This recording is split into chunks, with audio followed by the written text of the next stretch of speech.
Thanks for having me, and thanks for inviting me for such a conversation. I appreciate that. Thank you. We believe that you have a good knowledge about parametric architecture because you have this amazing platform. Would you please introduce yourself and how did you decide to become an architect? Yeah, sure. My name is Hamid Hassanzadeh. I'm 30 years old. I born in December 1989, and I lived and built a platform, and I studied architecture. I started studying architecture in 2008, and I studied 4 years of bachelor's degree at the University of Tabriz, Azad University of Tabriz. Then I graduated in 2012, then military service, these kind of stuff, a bit of freelancing, a bit of office works. Then I moved to here, started working here, and here I am now. Yeah, what inspired you to go with parametric specifically? You know, parametric is it's still a little bit new. Yes, but it's a huge word. Yes, but before going to that story of the parametric design and parametric architecture, I would like to complete the first part of the first question, the second part of the first question as well. Sure. Yeah, when I chose architecture, actually, I had no idea what architecture is, and during my high school and during my middle school in the in the old days, I always liked mathematics. I always liked physics, chemistry, and these kind of stuff. And I always wanted to study physics, atomic physics, like or nuclear physics or space, these kind of stuff. I always liked these topics, but luckily or unluckily, I couldn't get the points. Enough scores to choose those topics in the university, and my brother, who is 10 years older than me, he just suggested me to choose architecture as a field of my study in the university. And I said, I don't know what architecture is actually, but I can figure it out. And I said, okay. I chose architecture to study at the university. And back in the first days when I went to the university, actually, I had no background. I didn't know what it was, but luckily we had good professors, we had good teachers that showed me what architecture is, how we should do architecture, who are architects, what they do. And we started learning sketching, softwares, and theories and history about architecture. So these kind of stuff led me to continue my path. Yeah, my path to become an architect and become a designer. But I was always in search of something like integrating mathematics with architecture, and I was always in search of that because I have a really good mathematics background.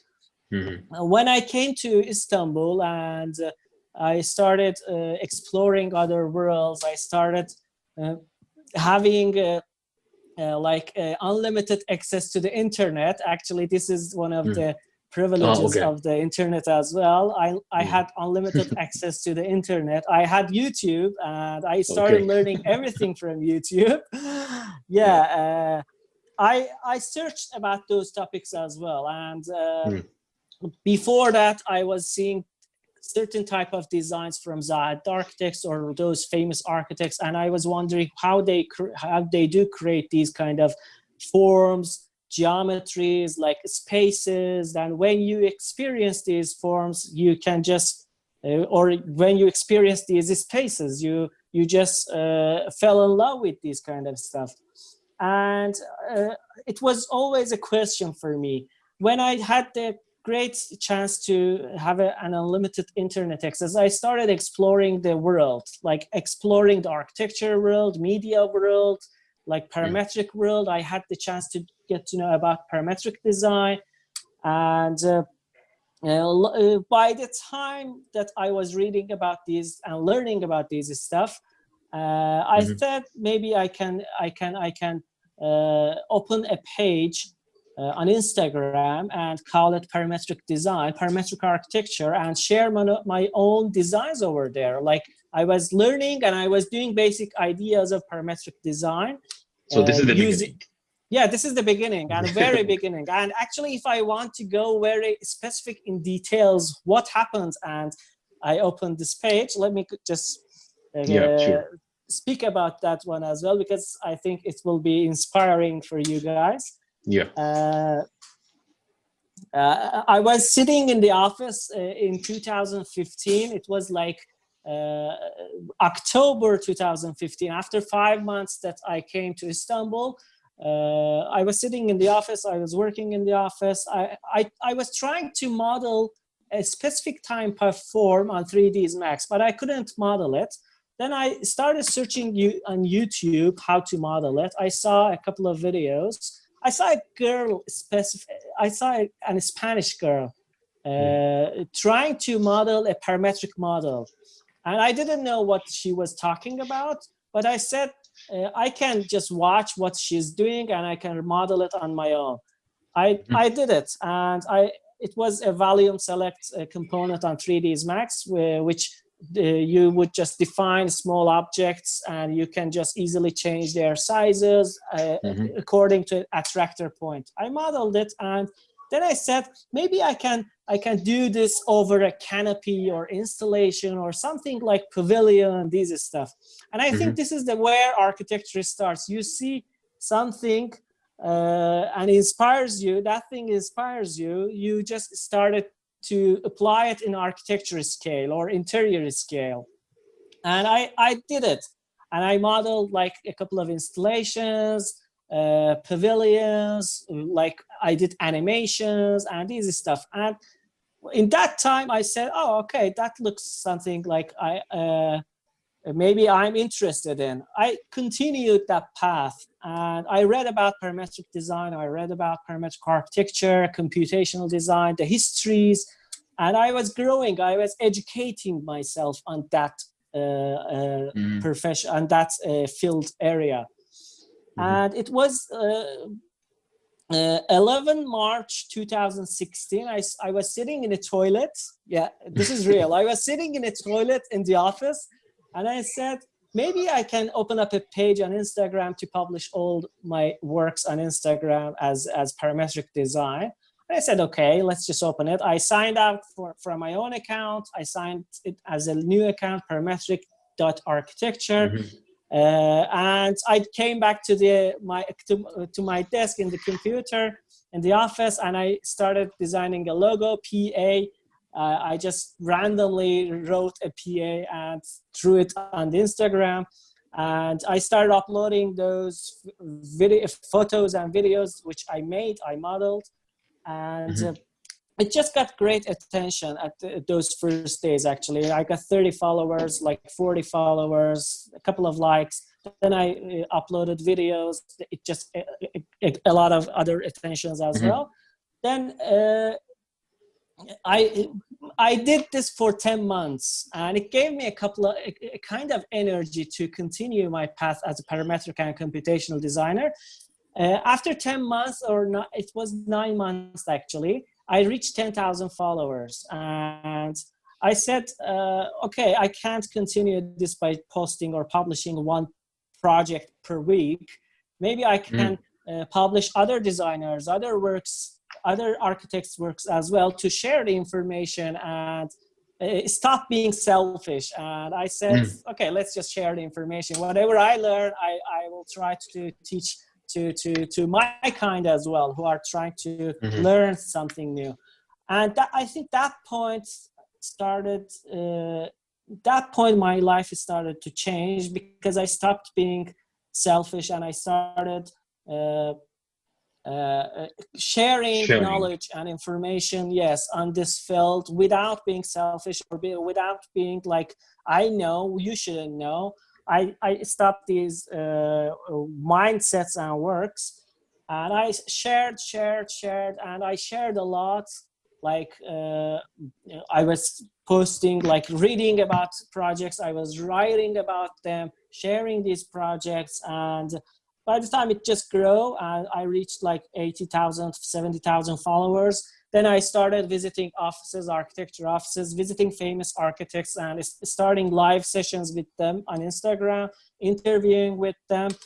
And that got really a good attention as well, because those days live interviews were not common, but I did like 5 live interviews back in 2017, and 2017. Then it just got bigger, and in 2019 February I started working as an architect. I'm not working as an architect anymore, or I don't design, because I saw the opportunity to grow this platform in its best place, because you reached to me on LinkedIn, right? Yeah. If I would stay just on Instagram, everybody would call me the page Instagram page. But the the brand that I made, it's not just on Instagram, it's on LinkedIn, Twitter, Facebook, and on all platforms of social media. I have channels, we have channels, and we are sharing information vastly, projects vastly on all platforms. So I tried to build this platform for parametric and computational design. If you're trying to learn something or seeking to get something from this world, you can find it easily on this platform. So interviews, job seekers, like articles, projects, like podcasts, webinars, workshops, conferences, a lot of stuff. And we, after like 4 years, I can easily say that, I can proudly say that we were successful till now to go in a direction that I was aiming to go. Very nice, very nice. Okay. Yeah, thank you. Back to the parametric itself. How yes. Can you tell us more about what is parametric design? Because it's still new for us. Some people, yes, they already dive in and they know it. So can we have a clear image? What is exactly parametric design? Sure. To answer your short question, it needs a really long answer, actually. But I will try to summarize as much as possible. To answer your question, I need to go back to history. What is parametric design, and where did it come from? The word parametric is a it is used in mathematics, and it is used by mathematicians before. The word parametric means variable, and it is something that is changeable. It is not something it's fixed, or it is changeable. You can change it easily. The word parametric came to architecture when 3D modelers or architects or designers or mathematicians tried to use this word in their models. The first mathematician who used this term in his papers it was 1837, a mathematician called James Dana. James Dana used this word in his paper defining parametric design. With defining 3 parameters, you can change the angle of diamonds. So from that time, there was a lot of people who used this term and used this technique to define what parametric design is. But I will just shorten this long list, just mention a couple of names that you all know. The first architect who used this term, who didn't use this term, but used this technique to design his projects, is Antoni Gaudí.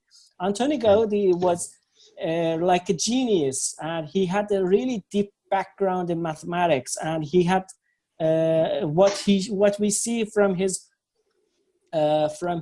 curriculums in the universities, in the school. He has a really deep background in mathematics, and he was able to design all those 3D columns of the La Sagrada Familia, like Colonel. The other basilicas, the other churches, with those parametric tools. And after Antonio Gaudi, a couple of other architects came into the industry, like Luigi Moretti, like Frei Otto, Samuel Geisberg, like Frank Gehry, even Peter Eisenman had just invested a lot in this parametric world, like Frank Gehry, Greg Lynn, Zaha Hadid, then Patrick, and the modern day architects. But if I want to tell what parametric design is, parametric design is defining parameters to a computer environment. So what are parameters? For example, the shape that all the variables that constructs a shape, for example, a box, it has 3 parameters: width, length, and height. So these are parameters, variables, which you can define to a computer. And you can define these parameters to computer and set a couple of equations and relations and initiatives to each other. And by setting these rules, formulas, and relations, you are creating an algorithm. You are creating like a pattern that you can easily change those parameters and see the final results simultaneously on your screen. So the reason why we started using this term, before going to this section, I would like to say that every architecture that we do is parametric. Yeah. And because in every design that we do, we consider about variables and parameters. So everything that we do is parametric, and it is impossible not to do a parametric architecture. Every architecture that we do is parametric. Every design that we do is parametric design. But why we started using this term recently, 40 years, let's say 40 years or 45 years, because we were able to define these parameters to computer, and computers enabled us to set those equations, those relations, formulas in considering to each other. And we were able to define those parameters, relations, and change it simultaneously on the computer and see the final results simultaneously and the exact time on the screen as well. So you can easily change multiple parameters or define thousands of hundreds of parameters to computer, and it just calculates for you, it just analyzes for you, optimizes your model, and gives you the best option. If I am an architect, and if I was trying to design one type of plan for a 3-bedroom building, for example. If I would define parameters to computer, I would get much more results. But if I was trying to design it by my own, like sketching or designing with AutoCAD, normal drawing, maybe I would just end up with 5 type of designs for that residential. But by defining parameters to computer, you can get thousands, multiple, hundreds of options, like alternatives. I don't say you can use all of them. No, you can't use all of them, but you can eliminate the ones that you don't like. And find the best one. Find the best one. Find the more optimized one. Find the one that you like the most, and your client wants the most. So this is the feature. This is the capability that parametric design and computational design just shows to us. I have a question for this. Sorry?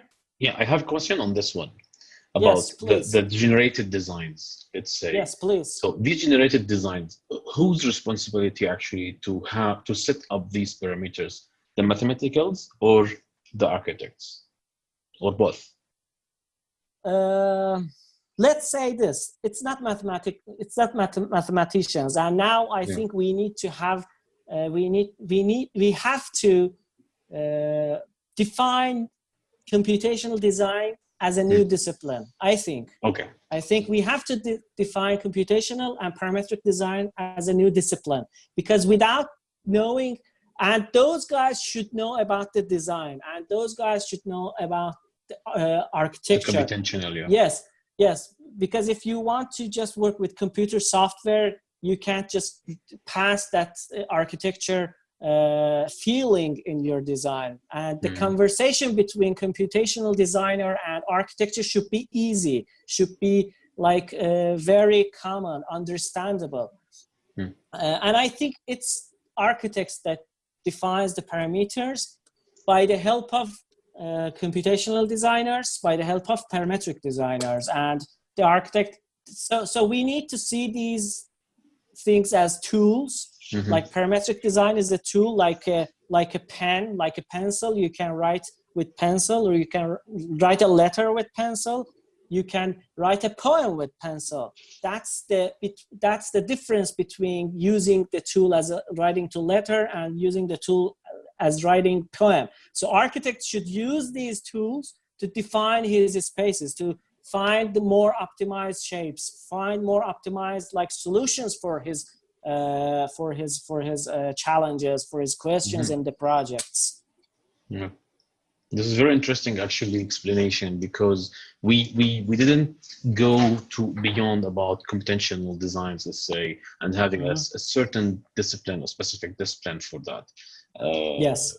Going to that, do you think that what was the impact of parametric and computational design tools in the past 20 years specifically?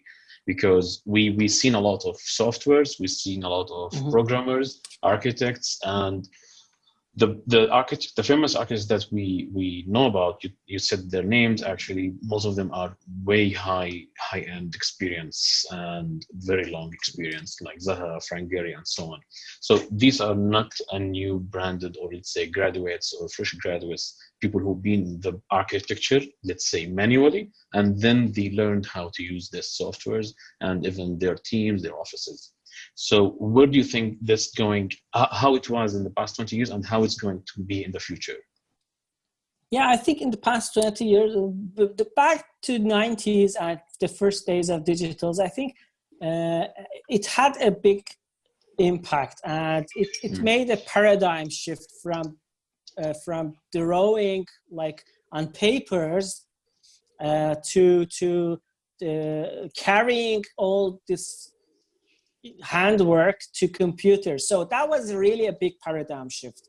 And we stopped using drawings and we just tried to learn parametric softwares like AutoCAD, like CATIA, like these kind of softwares. That was a paradigm shift. But after that period passed from 2000, nearly 98, 2000 till 2020, a lot of things changed. And with those parametric softwares coming to the industry, we were able to change a lot of stuff. And those job opportunities, everybody would think like if AutoCAD or these tools came to industry, architects won't have works, or there would be less architects working in the industry and architects would be jobless. But that doesn't happen. And whoever couldn't adapt or match themselves with the tools and with the tools of the day, modern day, they just ran out of the game and they couldn't continue with their path.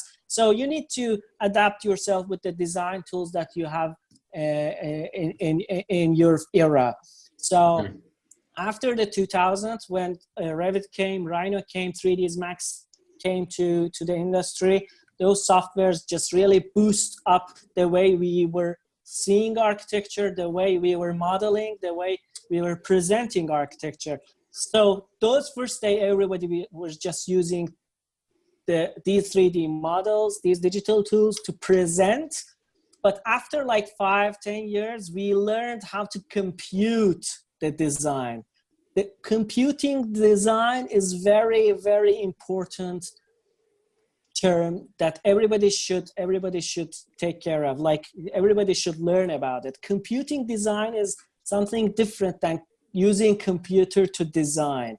So you use computer to showcase your design, like present your design, but computing your design, you are using the computational power of computer, like calculation, optimization, analyzing, and you are using these tools to design.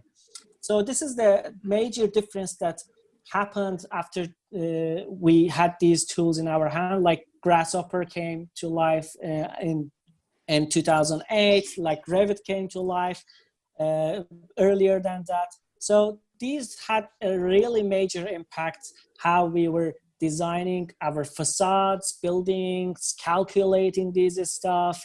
Like the other day I was talking to Melike Altanışık, founder of Melike Altanışık Architects, and she said to design the Tower of Istanbul, we had like 2,500 unique panels. Like we wouldn't know what to do if we didn't have these tools in our hands. So the shape of the tower is very specific. So without these tools, they wouldn't build that building. Or to design, I was talking to David Gianotto from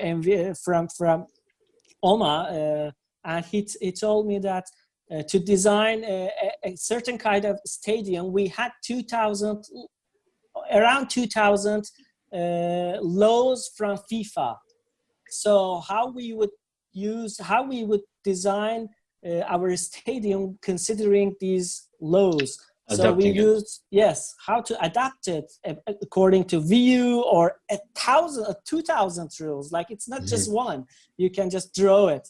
So they just use computational powers, parametric tools to adapt and optimize their designs to the rules of the FIFA. So these are the things that change the way we are doing architecture.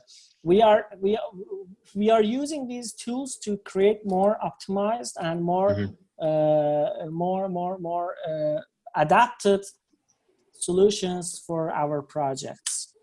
Okay, this computing in the designs and the tools that you mentioned, other than Rhino and 3D Max, as Rhino and 3D Max are drawing tools, they're not actually doing the computational one. What is the best practice and methodology, let's say, to learn these tools and to know them, to find them and practice them? Is there a certain criteria, guideline, box, references, whatever? Like to learn these tools, there are hundreds of like softwares that you can learn that, but most important of them like is Rhino, Grasshopper, and BIM, Revit especially, and connecting with Dynamo, which enables you to parameterize and compute your design. Okay. And BIM modeling is really important, building information modeling, and because why we say this is important, why we say BIM, everyone is just using BIM term, because you are building your design, you are building your building before it actually builds, and you are storing all those data, you are storing all those like information of the design, like how much square meters you are using ceramics, how much square meters you are using like I don't know, like concrete, like cladding, everything, whatever. Like claddings, like everything, like glasses, like windows, doors, every information is being stored in those softwares. So this is really important because why we need to use this, because it makes us faster, it makes us more optimized, it makes us to change really easily. If you need to change something, you don't need to go back into the AutoCAD and just change all the sections, all the facades, all the elevations, everything. You just change it on the software and it just automatically updates all those information. You make 1 meter, 2 meters, all automatically updates into the software. So these are the important things. Yes. Yes. The relation between 3D printing and parametric. Yes. Parametric, I think 3D print. Yeah. Yes, it's something. Sure.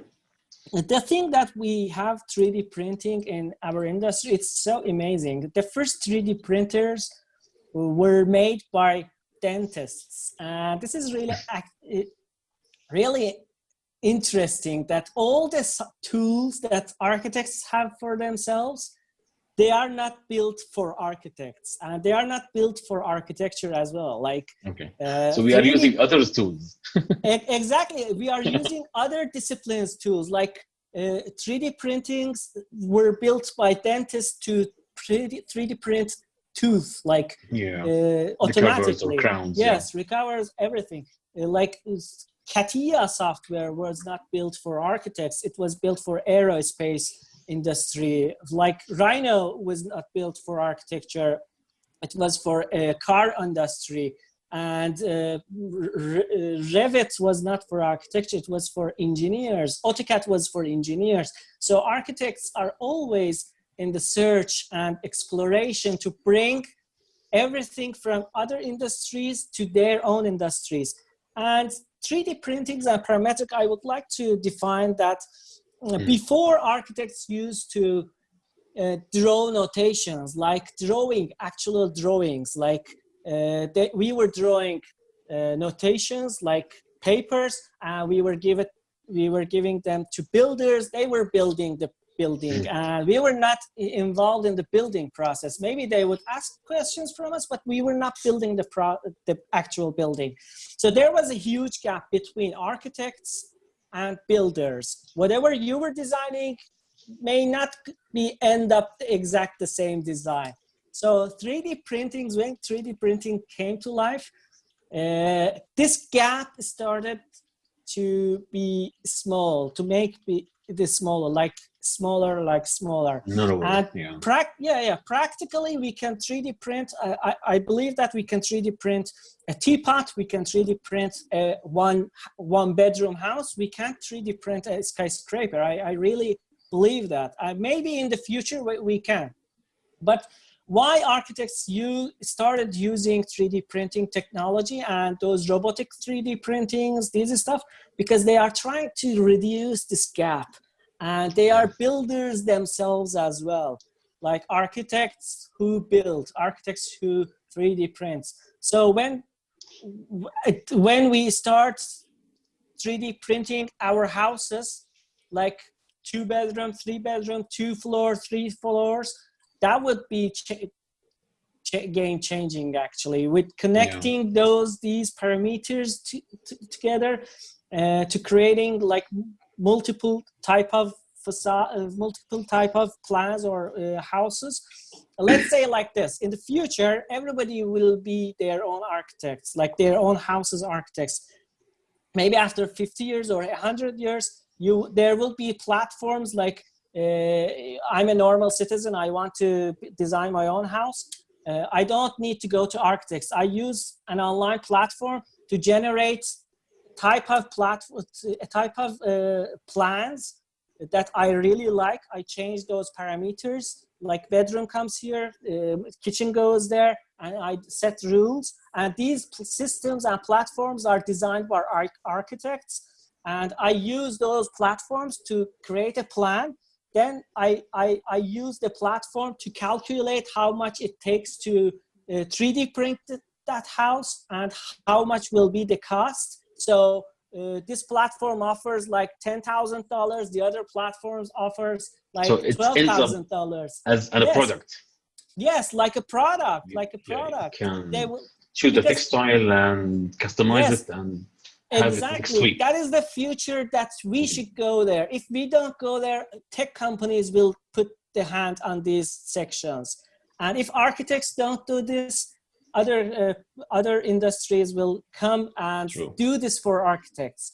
So if in the future, I think this will be a great opportunity that everybody will have the chance to work with architects, not one-on-one, but virtually. Using these kind of platforms will change everybody's life. So hiring an architect normally in this era, hiring an architect is such a luxury that nobody has it. Like working with an architect or paying for him to design is such a luxury actually. Who pays for architects? Who has that? Normal people don't have that amount of money to pay the architects, and who are hiring it? It's the upper level of the like people who are hiring architects. So in the future, yes. Sorry, please. In the future, in the future, I think this will be like more easier to work with more optimized platforms to hire architects the architects that design those platforms. For example, this platform offers a classical design, and I'm an old man, I'm going and choosing the classical one. That platform just offers a more modernistic style, and I'm going and choosing that one. And according to that, maybe that house is printing with in more days and with more with more costs. So this is the things that we will see in the future, maybe in a far future. It brings two questions, very important. First, yes. Will it kill the jobs? Architects? You don't need architect anymore. So if you designed a very good designed, coded program that can generate with all the parametrics that you can imagine, let's say something AI can learn it by itself, so it can design anything. So you don't need any architect anymore. And if yes or no, where is the creativity part that the architect have it, the sense, the understanding of culture, the understanding of other aspects? To answer your first part of the question, I don't think it will replace architects because we are always thinking of, we were always afraid of this, that machines are going to kill us or robots are going to kill us. But it's not, I believe AI will help us a lot if we regulate and we learn how to use it instead of like confronting with it. We need to learn how to use these tools. It will come anyway, but we need to regulate and make good use of it. But the number of architects who are working on those like repetitive works of architecture, like repetitive parts of the architecture, like drawing details, like using AutoCAD, like these stuff will just flourish. They will go away. And those guys who were using these tools will be jobless.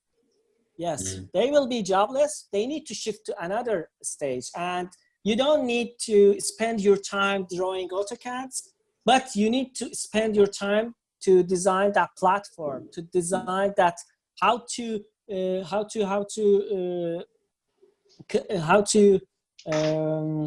express the architecture feeling through that platforms which are designing for normal people.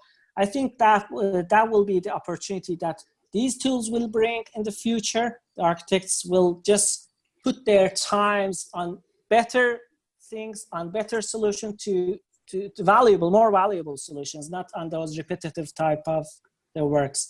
About the second part of the question, I think, what was the second part? Which is, will that kill the creativity and the sense of things and the aspects of understanding the culture, etc.? I don't think. Technology always helped us to increase the creativity. Like, look at digital arts works. Like, I really love them. Look at Refik Anadol's, Ouch's, like these guys' works, like they are using digital medias, but they are more creative than like those stand images, like fixed images. I think am I just I don't know how to say this actually. Creativity is just in your mind. It is not just based on the tools that you are using. Those tools help us and try to show the possibilities that we can't think of. And if you see those possibilities through those tools, you can be more creative. So that's my point on this part of your question. Okay, so particularly about this, what is your advice for all the graduates, architects, students, even the professionals who are working in the field now, towards what is going to happen in the, let's say, next 10 years, what they should do, what they should learn, what they should focus on? Yes, I can give a couple of advices, but first one would be, please don't waste your time never waste your time, and don't waste your time. Start learning a lot of stuff, and don't say no to learning, and be open to learning. Educate yourself. Don't stay just on the university. Don't rely on the university courses or these kind of stuff. Just learn how to educate yourself. And when you learn how to educate yourself, you can learn anything.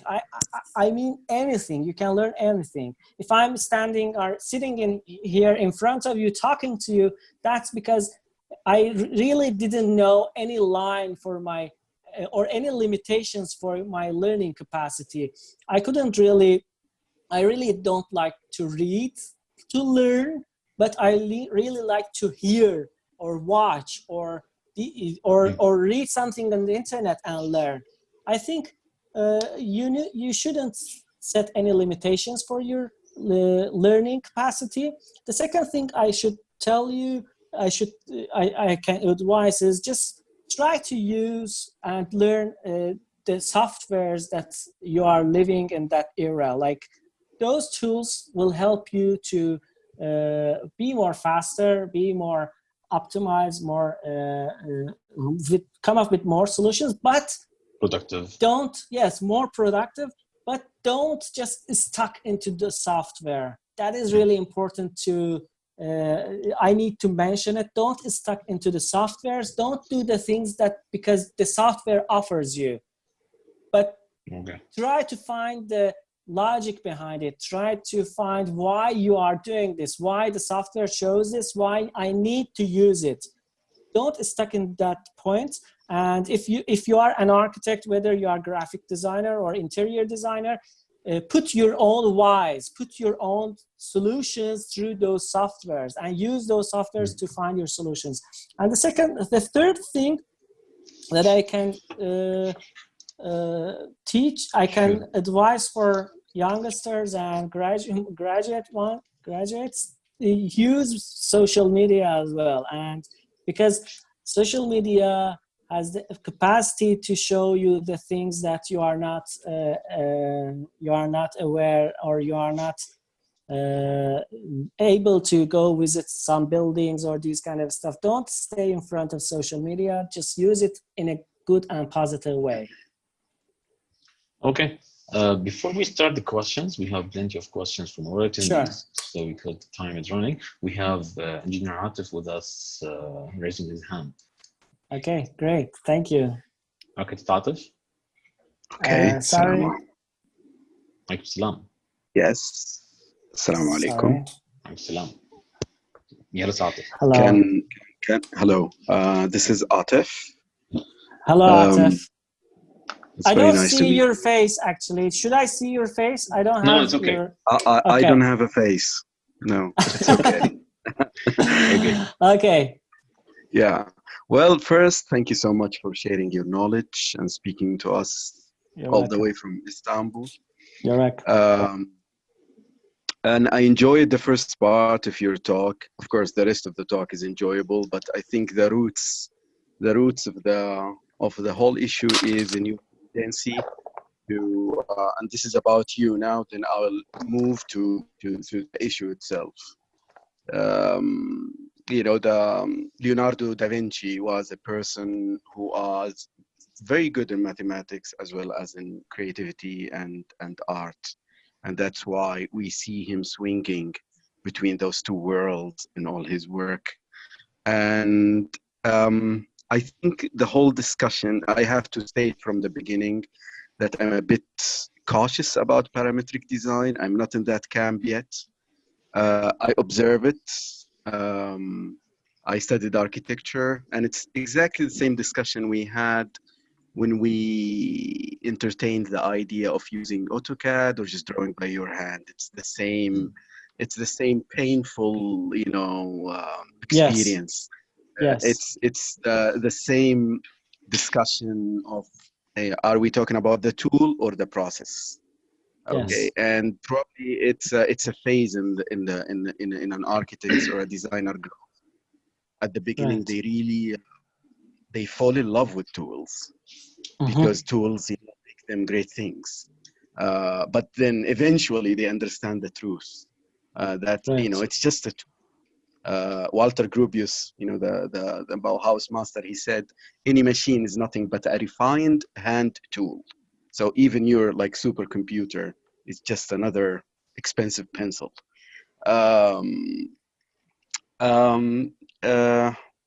What I find, you know, unsettling, you know, I'm not comfortable with the idea that the design intent gets lost in those thousands of iterations that you said the parametric design could generate for you.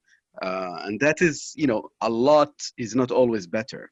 You know, I don't need 1,000 or 2,000 iterations or repetitions or examples of one design or one architectural concept. It means there is a missing parameter, actually. You know, when it generates all of the, like, infinite number, you know, a lot is not good. Okay, that's extremely, I would say, an extremely very,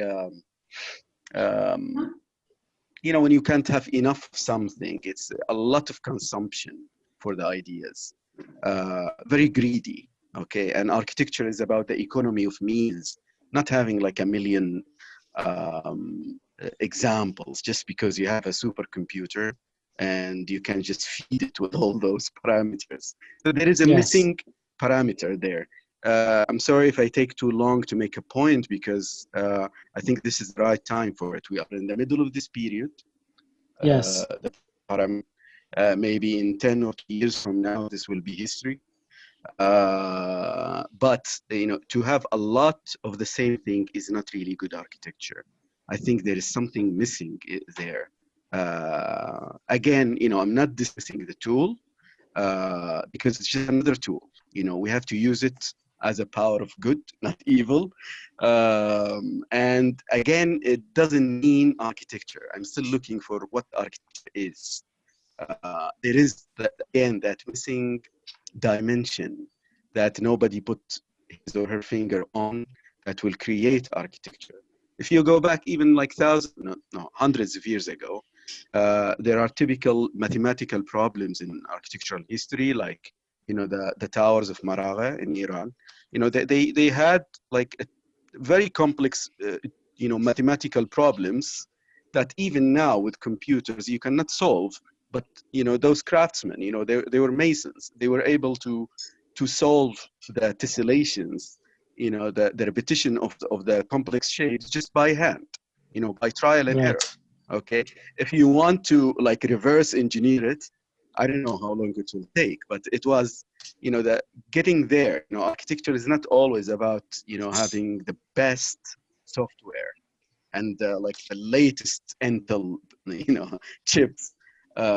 It's still about that hidden dimension that, I don't know, I mean, not, you know, not even a million parameter, you know, could actually consume. There is that, you know, creative side, if you want to call it creative or spiritual or whatever, that human side is not there. That's one thing. The other thing, parametric design, just like any industrial tool, in fact, is about, you know, creating something before. It's preemptive design before you actually build something. You know, it assumes that you could actually describe the whole thing before actually getting examples. And then, you know, with parametric architecture that we see now, we see these ant houses. You know, I think I can't hear you. Can you hear? Yeah.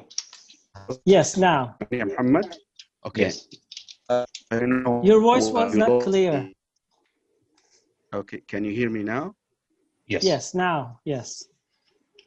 Okay, I said like, because of this power of supercomputing or the big data, it's giving us all these shapes that we see, you know, like ant houses, you know, spaces that look like, you know, a house of ants, and not human. They are not related all the way, you know, all the time, you know, to the spaces that we comprehend.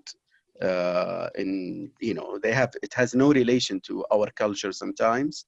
to even our modern culture. These are just shapes, you know. This drives architecture to be an exercise of formal making. It's just like generating forms, you know, one after the other. Can you still hear me, Hassan? Yes, we hear. Okay, and I will end my long talk by, you know, that you mentioned earlier that every architecture could be parametric, but not every parametric design, I would say, could be architecture. You know, there is that, you know, missing parameter. No software, no supercomputer could actually model. All right. Right. This is it's just my response, you know, to your excellent presentation. Thank you very much. You're welcome. Thank you. Yes. Okay. You are really, really right, 100% right, and I'm not really confronting with that, especially with the second part. Every architecture that is being done, it is parametric, but not every parametric design is architecture. That is obvious. And to go back to your first point, why we don't need like thousands of iterations, I think that's the job of an architect, to find a solution and not just rely on the software, actually. Maybe I like can't be able like to think about other alternatives doesn't always like to provide the best solution. Like there are the solutions that we can't think of. So these softwares just help us. We need to see them as tools, not like the generating like solutions for us. You are the one who defining this the problem to the computer, and the computer shows you the ways that this problem, all the opportunities. Yes, all the opportunities that this problem is being done, or the best options according to the parameters and the relations that you set to the computer. Or I have a computer now, and he can start.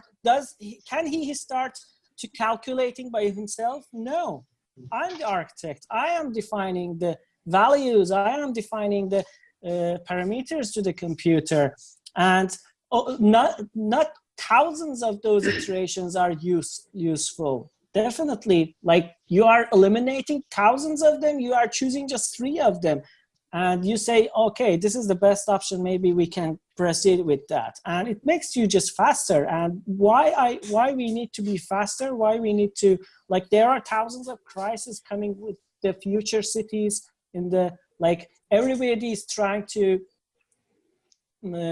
migrate from rural areas to cities, and these are creating major problems. And I think these tools will help us in the future to create best options, best solutions for these people in the future. About the second part of the question, I need to say that supercomputers and generating forms, I just forgot to say, I had notes here. No, I think you already answered both.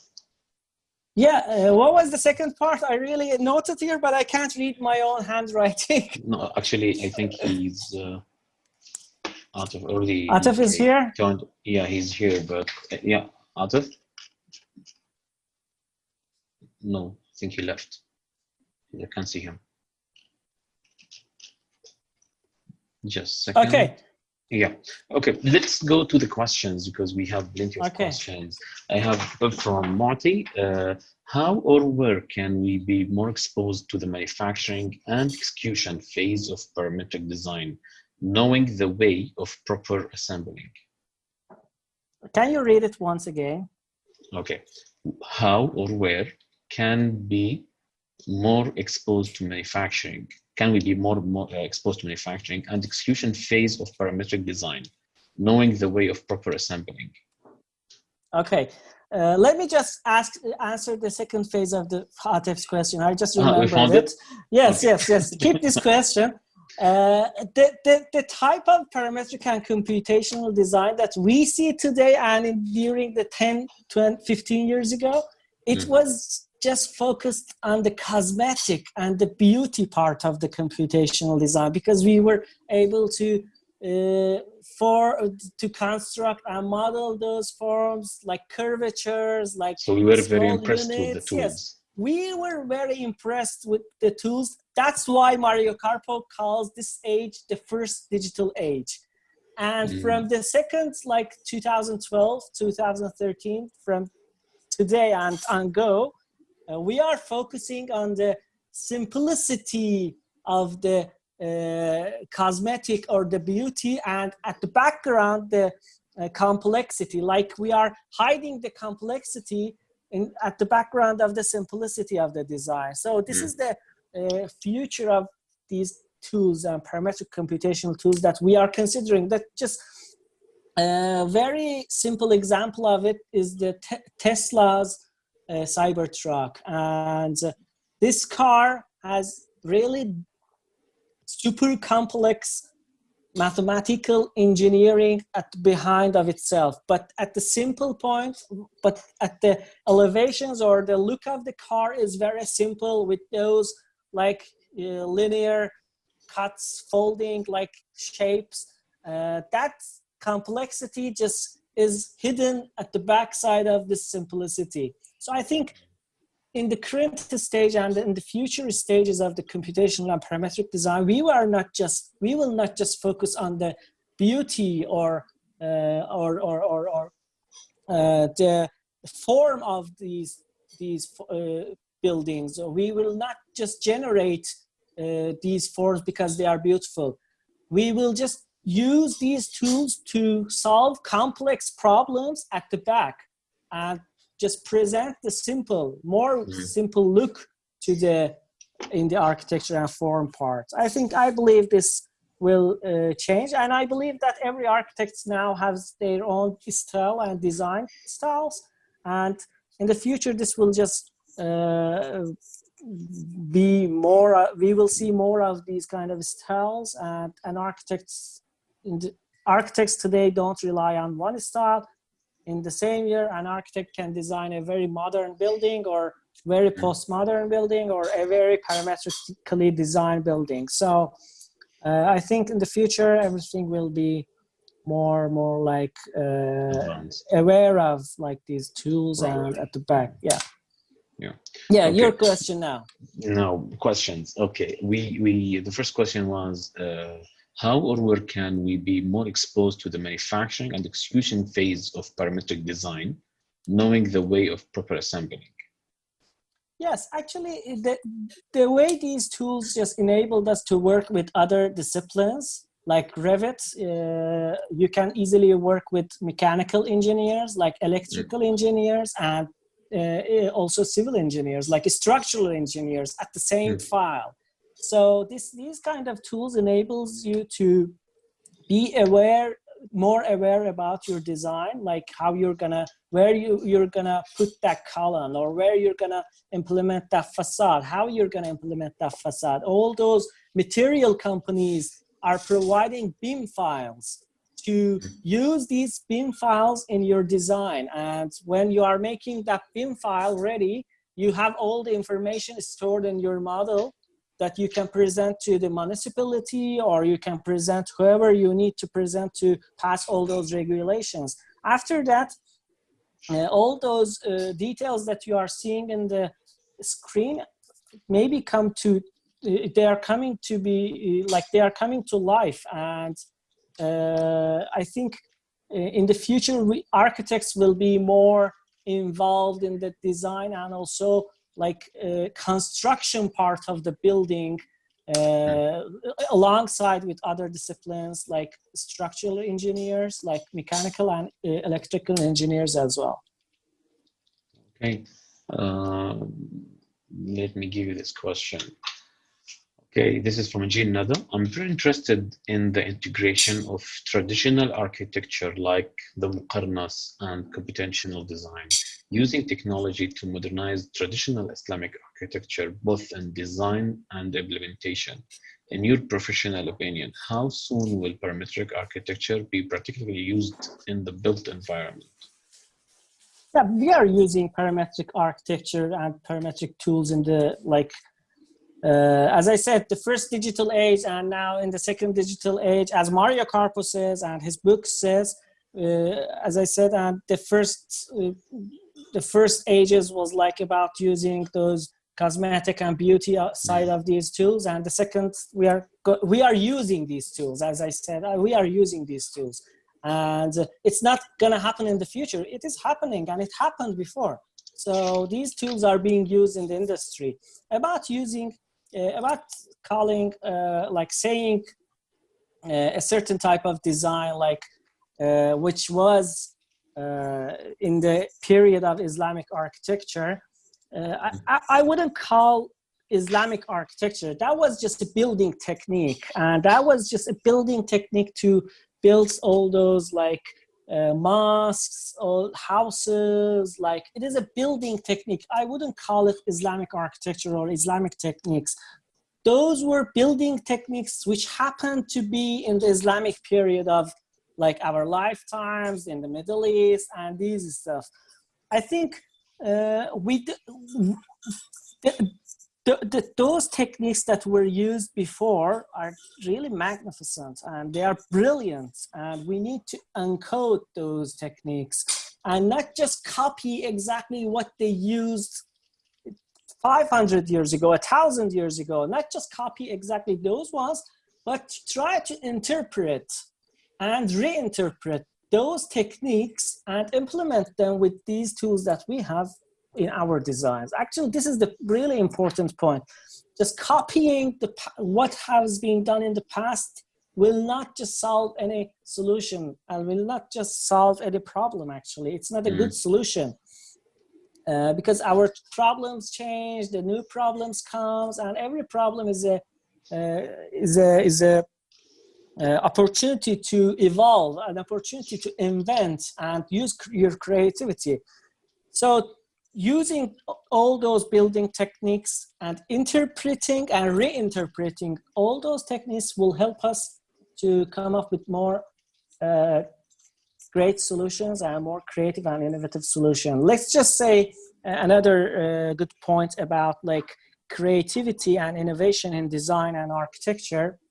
4,000 or 5,000 years ago, Egyptians tried to build all those pyramids. Whoever built those pyramids, they were innovative people. They were innovating. They had creativity. I don't know how they built it or how they designed it. I don't know if it is built by human or not. I'm not sure. All those data says it's not by humans, but if we imagine it is built by human, they were so innovative, and after a certain period of time they forgot how to do it, and now after 4,000 or 5,000 years we don't know how they did it because it's not scripted, it's not written anywhere, or the people didn't follow those rules, those creativities. So creativity comes when a couple of people or a group of people try to work really hard to innovate, to create creativity. And that is really important, not just copy paste the past and try to interpret and reinterpret those techniques.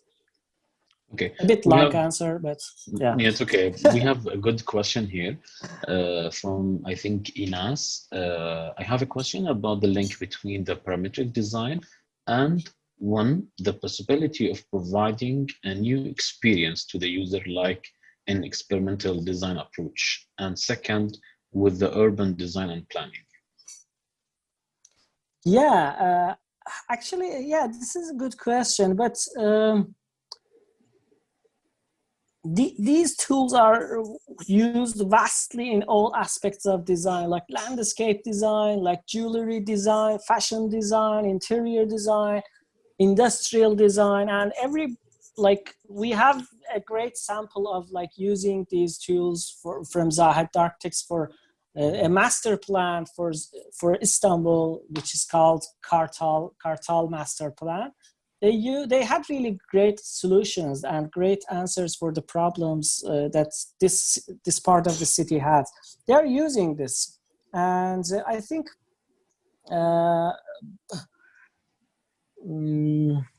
what was the first part of the question? I'm just forgetting the question. Sorry. It's the link between the parametric design and how it's possible to provide a new experience to the users in the experimental design approach. Yeah, we can't say, actually, we can't say these tools will create different or new experiences for the users, because it's you are the architect who are using these tools to express, to showcase new experiences for your user, for the users of the building that you are designing. It's not the role of parametric tools to show you the ways how to create new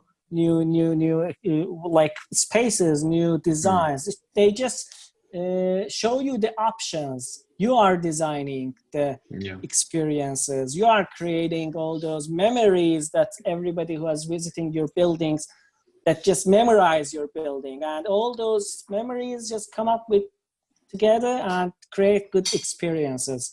I think my answer to this is architect is just designing the experiences, not software. Because it is based on the need of the human. Computer will not understand definitely. Yes. Human design is for human. Design for human. Yeah, good. We will enter the parametric at the end to the computer. Yes. I think we finished all the questions. Some of the questions been answered actually during the talks and the details. If anyone have any more question, you can send it now, or let's just show them your platform a little bit, and we can end the talk, because we already up more than. I will just show them the page that you have on Instagram, which is actually very inspiring for many of us, and it's not only showcase for worldwide projects in our parametric design, even the projects showcases, interviews, and a lot of details. Can you tell us a little bit about the page, so how we can follow up with all the interviews and talks that you are doing with these famous architects? Yes, sure. If you go to our IGTV, let me just give a general view about parametric and what we are doing in this platform. We are like interviewing architects. We are making or organizing conferences like the one we have next week, and we are organizing workshops. We are publishing job opportunities. We are writing articles and writing about projects and interviewing architects in video and audio formats. So these are our activities, which shows us that we are not just a page, and we are a platform across all those social media platforms. So for all those interviews that we have done before, they are all on our YouTube channel, and you can find all of them on our YouTube channel. One series that we have is called PA Talks, which is one-on-one interviews with architects. We visit their offices and interviews. And during the pandemic time that we started our live sessions, live interviews with architects on Instagram, like Peter Eisenman came to our show, like Patrick Schumacher came to our show, Richard Hassel, Fernando Romero, Michelle Rochkins, Ken Gokuma was yesterday. So we have all these top names in our platform, and you can find them on our IGTV. If you click on IGTV, right here in the middle, or you can visit our previous ones on our YouTube channel. And so we have like multiple strategies to publish these interviews. The ones which are live on Instagram, we publish on Instagram. The ones which are like one-on-one, we visit their offices, we are publishing them on YouTube as well. And we have an upcoming conference next week, which we will discuss a lot about the computational and parametric design, which is registrations are open till the end of this week. And the cost is 50 euros. It's just so low cost. And we have 3 workshops in that conference. And we have 4 topics to discuss about the future of this discipline and what's going to happen for the next decade on this discipline, like computational design and parametric design. So if you're interested to learn a lot of things about parametric and computational design, right? Yes, this link. Just click on this link, go and register, and we will send you the invitation letter. And you will just enter to the conference. So it's a great opportunity if you're trying to learn and trying to enter to this world. Okay, so actually it's a channel for everyone who wants to know more about parametric architecture. They can actually go to the page and have a lot of information, especially the free workshops, which is a good opportunity for students and everyone who wants to learn about it. Exactly. Yeah. I think last thing with Ark Abdel Fattah, he wants to say something to us, then we can finish our talk today. Okay. Hello, Assalamu alaikum. Hello. Hello, Mr. Hassanzadeh. How are you? This is Architect Abdel Fattah al-Moment. Thank you. How are you? Very good. I elected to just stay silent till the last minute of your presentation since I was really enjoying it so much. So thank you. I follow your also page and I'm enjoying it. Yet I'm not probably Dr. Atif generation, probably elder generation. But I mean, we're still, yes, we were one of those generation carrying our drawing by hand and drawing by pencil till date. But nevertheless, that does not mean we cannot evolve and we cannot really develop and advance. I'm sure there is a big debate, especially with the fear of certain people from older generation. Younger generation find it much more digestible to really go into the new advancement. But maybe a lot of confusion happening, especially people will relate to it in architecture when they see project like Zaha Hadid and others. And it just reminds me of one of her interviews when she was converted to the question on that using parametric design will only make architecture expensive. But she said she did not believe so. And she said it make it more constructible, meaningful, and for a purpose. So when the purpose is there, then it becomes optimal, it becomes cost effective because it serves a purpose. So in technology, when purpose is there, including the experimentation, including the advancement, including the investment that goes in it, then it is for a purpose and to satisfy a purpose. Now in the industry, I'm sure in architecture with the 3D printing, with having many things that we're not able to do without the parametric design, it is attainable. And like what you rightfully answered, yes, it gives us all the options to infinity, as Dr. Atif said, but it is we, the architect, to set the parameters to the purpose that we want, to come to the most optimal solution. This is where we want to go. It just reminds me in medicine when the cloning was a case, when Dolly, the famous Dolly was created. Of course, there is no purpose to create more sheaves, but there was a purpose to think of, could we generate pure seeds, undefected seeds that could make crops better, that could make life better, that we could have successful cells for replanting and transplanting in human bodies and so. So I'm sure there are a lot of purposes we'll see. The 3D printing, creating shapes that we could not do, probably creating elements like what you said. I loved how you said Anthony Gaudi with Camilla Sagrada and others. Yes, he had that sense of making the concrete molded like he is doing it with mud and earth. but because he had this mathematical and parametric, capabilities that allowed the craftsmanship to do it. So thank you for enlightening us. And I would like to give you another upload for answering one of our younger colleagues on trying to explore how we could regenerate Islamic. I totally agree. There is no such term. Would we say today if the design is done by a Muslim architect like you and me or her, or was done in a town here in Saudi or in Istanbul Islamic? So could we call it contemporary Islamic?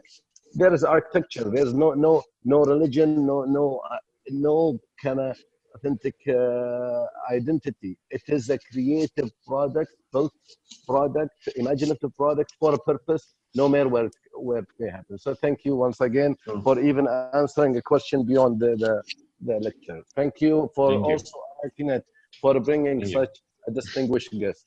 We enjoyed it. Thank you. Thank you.